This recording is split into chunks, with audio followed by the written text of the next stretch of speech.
10 years ago, Call of Duty Black Ops 3 was released to the public.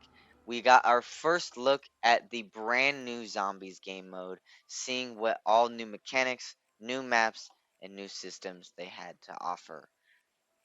Now we are in the year 2025, 10 years later, and I sit here and ask you, is the game still worth playing? Is it still fun? Has anything that come out surpassed Black Ops 3? Or was this the true pinnacle of zombies of all time? In this brand new video series on the channel, we are going to deep dive in a retrospective of each Call of Duty Black Ops 3 Zombies map. And today we are starting out with Shadows of Evil, a classic map that when first came out, let's just say, was not very loved. So as we dive deep into this first episode, I just want to say thank you for all the support I've received over the past couple days.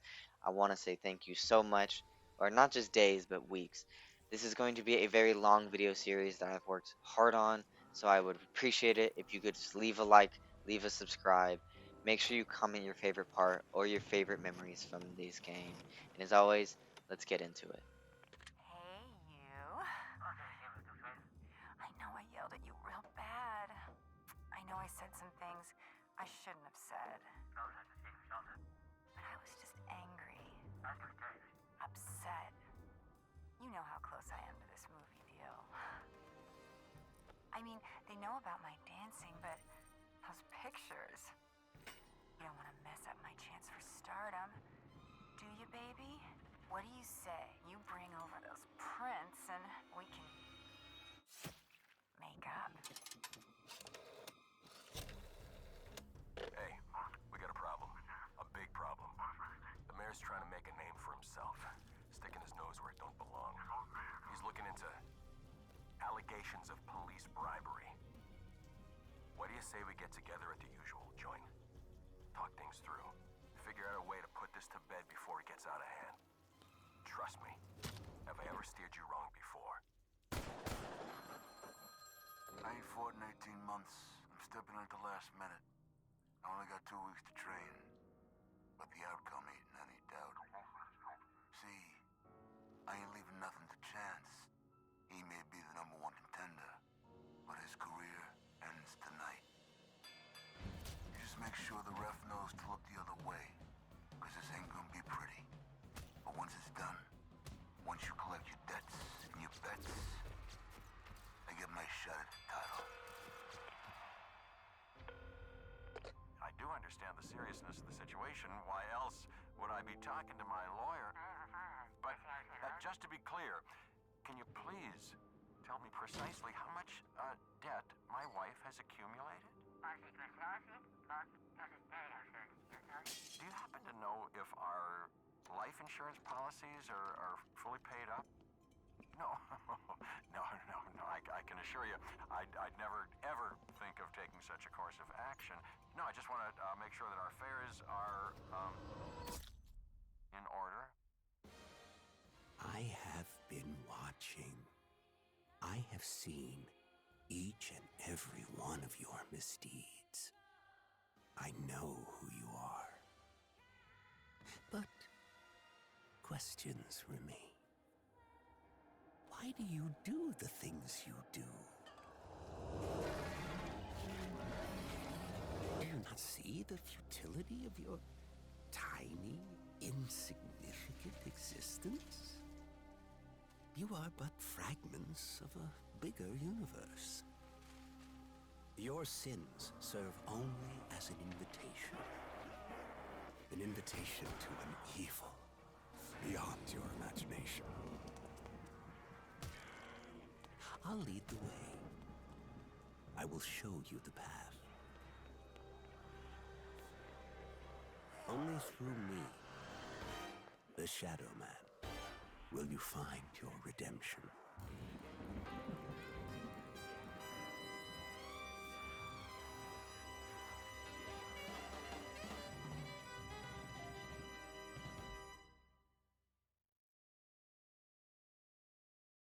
You bear the mark. You were Alright, so as you start in the spawn room here, you are given one of the 4 main characters of the map. Either Jessica Rose, Jackie Vincent, Floyd Campbell, or Mr. Nero Blackstone himself. They all are, unique in their own ways. We have Nero, who's the magician, Jackie, the crooked cop, Floyd, well, the boxer, but as you saw in that cutscene, he's let's just say he's not a truthful, honest man. And then our dancer, Jessica here. So our 4 main characters, Nero Blackstone, who is the magician, is voiced by Jeff Goldblum. Jessica Rose, the dancer, is voiced by Heather Graham, and Neil McDonough as Jack Vincent, who is the crooked cop. And last but not least, the boxer, Floyd Campbell, is voiced by Ron Perlman. So every Call of Duty map, ever since Pack-a-Punch was introduced, has its own unique thing to unlock the machine, right? You spawn in and you go, all right, my goal, I gotta turn on power, I gotta upgrade my weapons, I gotta get my perks. So, how does Shadows of Evil do it?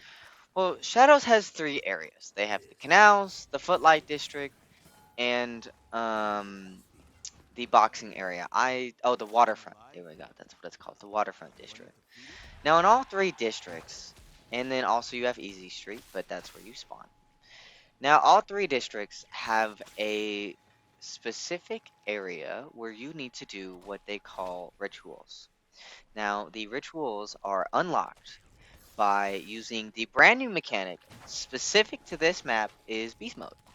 Now, when I meant by players when they first started this game, they thought, wow, like, this is not zombies. This doesn't feel like classic zombies, well, there was a couple of mechanic changes. You had your slide, you can no longer dive anymore, you can only slide. Then you could only, get hit now twice. And that was a nice life, change of life. And you could get hit twice now before you go down. So now instead of getting hit twice and you're dead, it's you get hit twice and then if you get hit one more time, then you'd go down. And that was a nice little bonus for us, especially as a new player myself. 11-year-old me was not good at the game. And so for me to be able to get hit 3 times was definitely saving my ass a lot. I used to play zombies before Black Ops 3. Not often. I only really played Black Ops 1. But that 2-hit down system definitely made my life a lot harder back in the day. But Black Ops 3 Zombies was my first real zombies game. My first real era of this is my zombies. This is the game I associate my zombies with. So, back to the system of how do you get Pack-a-Punch in this map? Well, it's simple. You turn into what is known as Beast Mode. In Beast Mode, you go around the map unlocking different areas, whether it's you can use it to unlock a staircase to a new pathway, or turn on a power to the perk machine to buy Juggernaut, or opening a secret door, or going under somewhere that you've never seen before. It's these things that, normally you've never seen in a zombies match before. But this time, Beast Mode, with the movement and what you're allowed to do, it just felt so fresh, so new, so different.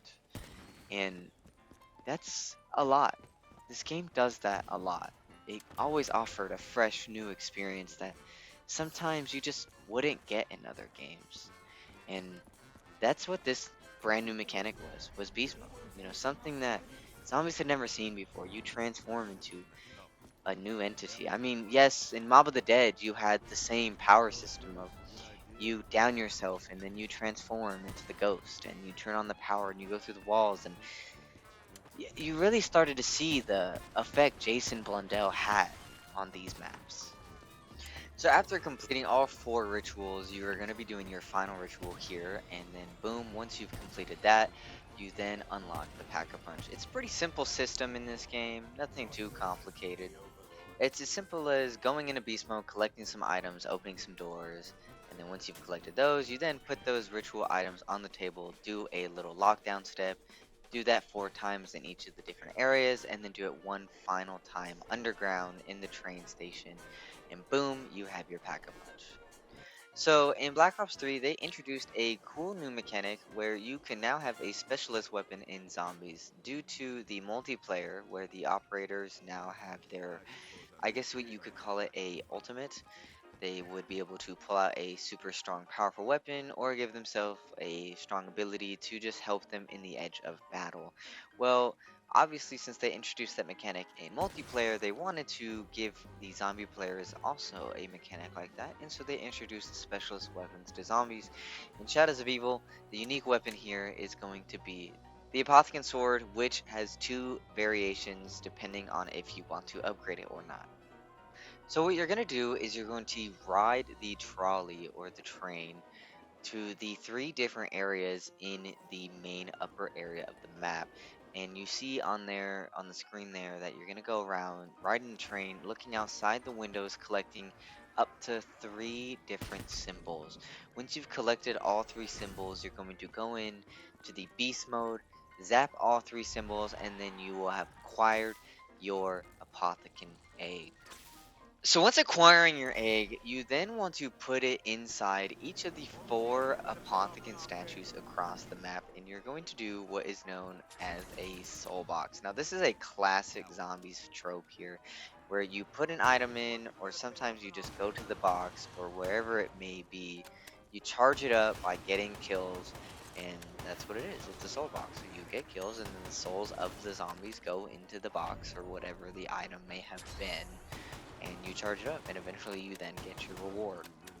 So the Apothecary Sword is very cool, being one of the very first weapons, specialist weapons to ever be acquired. Was very cool. Not only it didn't take a slot, in you didn't need meal kick, you didn't need take a weapon slot. It just was there. You get kills, you charge it up. It was a really cool weapon. Now, before I get onto that upgrading process, which is very simple, I want to talk about the music Easter egg in this map.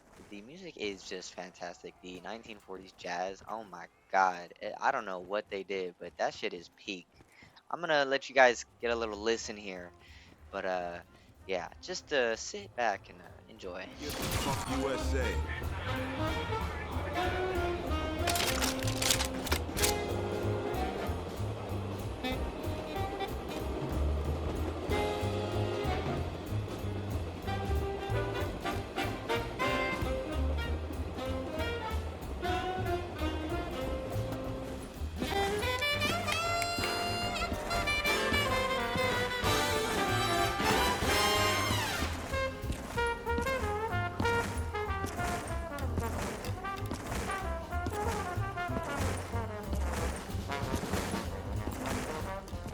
Well, I hope you guys like that. It's definitely one of my favorite Easter egg songs that is in this game, but not just this game, Call of Duty Zombies in general. I really am a big fan of the jazz. It's nice, change of pace from all the heavy metal or the rock that we constantly get when it comes to Call of Duty Zombies.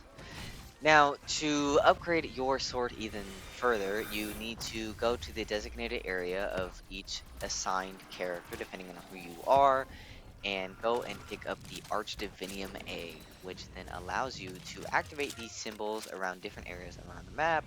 And once you do that, you just kill a couple Margwas, go past the rounds, keep getting some kills on those Margwas, and each time you kill them, it charges up that egg. And eventually, once your egg is fully charged, you will be able to take your sword back to the original location of which you picked up the egg from and get your brand new sword.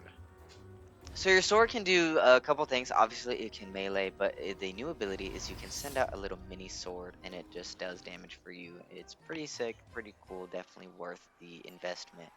Now, the second thing you can do here is grab the Wonder Weapon of the map. Now, the Wonder Weapon is very special as it is one of the most, if not the most powerful Wonder Weapon in all of Call of Duty Black Ops Zombies. And for a long time, people thought there was a way to upgrade this thing by packing punching it, which eventually you could on Revelations, but this map you would never be able to do it, unfortunately, unless you modded it, of course.